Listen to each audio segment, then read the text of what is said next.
Another application of integrals is with position, velocity, and acceleration. And we've already seen how this works going the other way. We started with position, and we know if we take the derivative of that,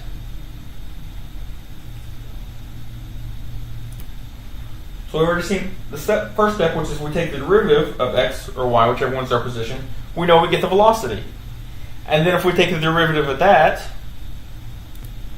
take the derivative of the velocity, we get acceleration. Or, remember, that's also the second derivative of the position.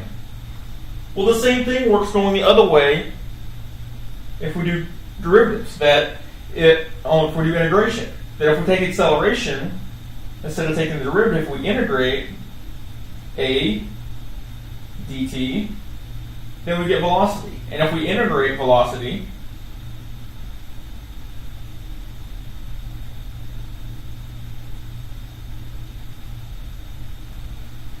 then we get position back.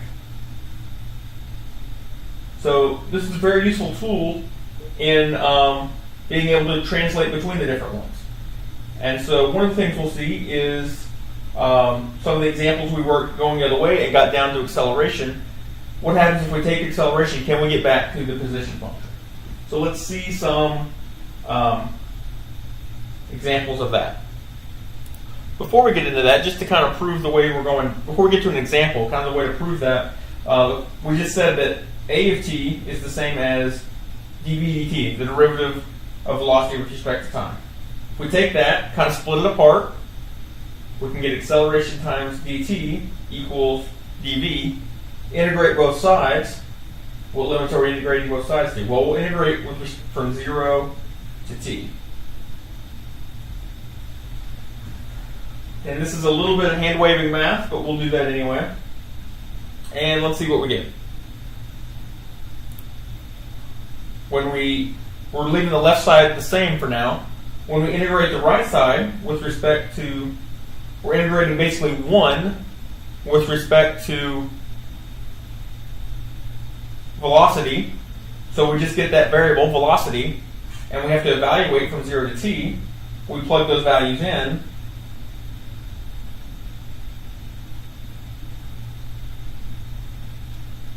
We end up with velocity at time t minus the velocity at time 0. We move that, we can ignore these brackets if we like. We can move that to the other side and get the integral from 0 to t of a of t dt plus whatever the initial velocity is velocity versus time. Now there's one, and another way we think about this, I should have left this one more step here. That's v0, which is what we call initial velocity, right? So that's the same as v0.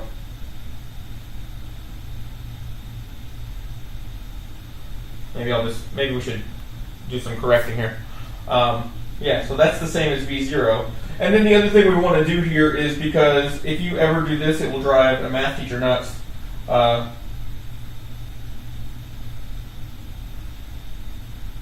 Don't use the same variable here and here. So just to kind of appease a math instructor, I'm going to change those variables to acceleration with respect to u. So we can say that the integral from 0 to t a of u du plus v naught is velocity as a function of time. And by the same token, we could go through and start with v of t equals dy dt. If we started with that, we would end up with that y of t is equal to the integration of 0 to t of v of u du plus the initial position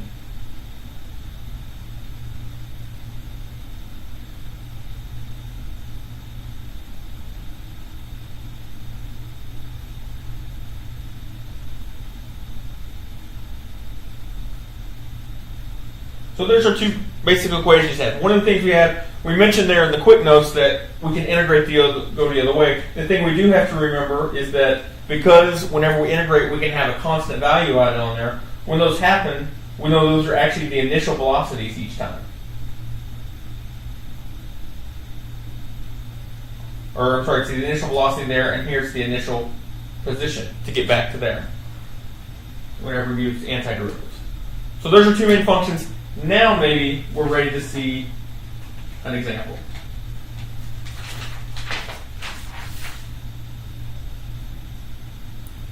All right, so here's our first example. We've got case 1, a ball is dropped from 1 meter. What does that tell us? Well, first it tells us the ball is dropped. So it's not thrown, it's not shot, it's just let go. So that tells us that the initial velocity equals 0. And what does 1 meter tell us? Well, that tells us that the initial position is 1 meter. And what else do we know? Well, because we've worked hundreds of, not hundreds maybe, but we've worked several of these falling ball type things, we already know what acceleration looks like. We know that acceleration as a function of time is just negative 9.81 meters per second squared. It's gravity, right? And we're assuming, since we use meters, that we're going to work in the SI unit system. So it's the negative 9.81 meters per second squared. It's just a flat line function. Okay? So now let's use that and integrate with respect to time to figure out what our velocity function is. So we remember what our function is, that v of t is integration from 0 to t of a, again we just kind of changed variables on it, so we want it to look different, du plus our initial velocity. So now we'll do the antiderivative. Well, actually we should get what is that function a? Well, no matter what t is, the function is 9.81, actually it's negative 9.81 meters per second squared. Now we'll do the antiderivative.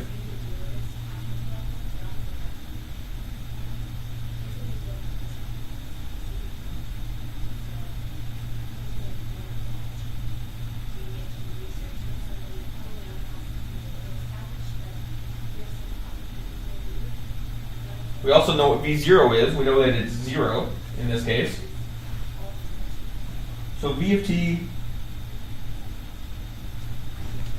is negative 9.81 times t minus, when we put that in there, we get 0 plus 0. So v of t is simply negative 9.81 times t. Initial velocity is 0. So easy enough there. All right, we can take that and then get position. Again, that's our function. We integrate v. We add our initial position. Again, don't get disturbed by the fact that we changed from v of t to v of u. We can use any variable here as long as they're the same in both places. So v of u is 9.81 times u du. We've added our initial position over there. Now we can take the antiderivative. So raise the power becomes u squared divided by the new power. So that divided by 2. Then we need to plug in our values. So again, if we want to simplify that, we plug in t for u. We get t squared. I went ahead and did the division. 9.81 divided by 2, we get negative 9.05. When we plug in 0, we get 0. We're adding 1 onto the end. So negative 4.905 t squared plus 1 is our position function. So position function, velocity function, acceleration function. So easy as forgot to double underline it. We know that's meters per second squared. We know this is going to turn out to be meters per second, and that's going to be meters. And it makes sense that each time you integrate with respect to time, that you're essentially going up one level in time. So you go from per second squared, then it's just per second. It's like multiplying it by seconds, multiplying it by seconds again to get meters. Okay, so that's case one, where we just dropped the ball from 1 meter. Let's look at the next example.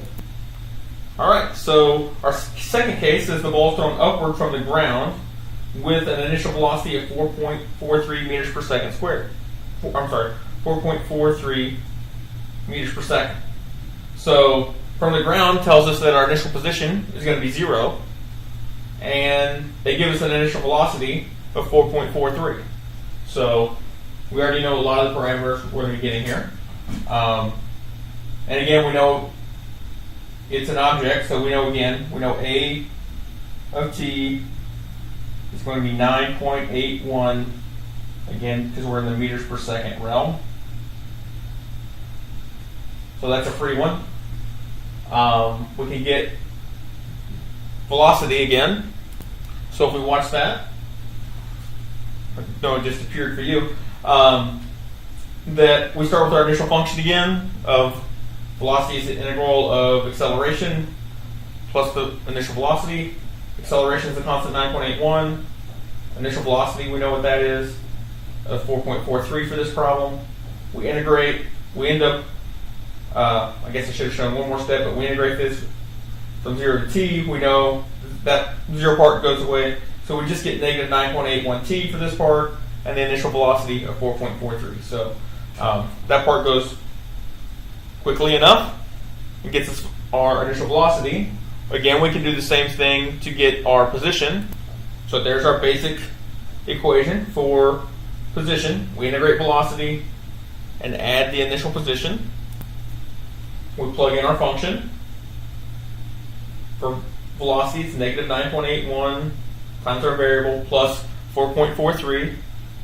In this case, our initial position is 0, so that part just is 0. We do the antiderivative. U term becomes u squared divided by 2. Constant term gets multiplied by u. We plug in our limits from 0 to t. A little bit sloppy there, but yeah. 4.981 divided by 2, our coefficient there for the t squared. 4.43, our coefficient for t. When we plug in 0, we get 0. I've still kept that initial position 0 over there. We could probably let that go by now. And yeah, just simplify this. And we get that for our position function. We get that it is negative 4.905 t squared plus 4.43 times t. If we start to notice a pattern here between our two things, we have that this is just our acceleration divided by 2. This is our initial velocity.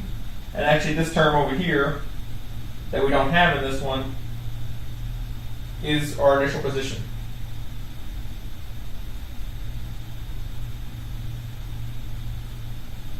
So what we learn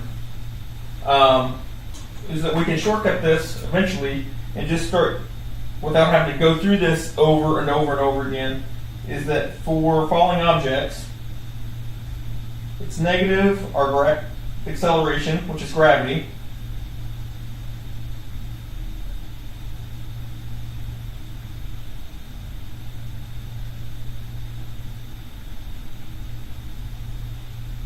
times t squared plus our initial velocity times t plus our initial position.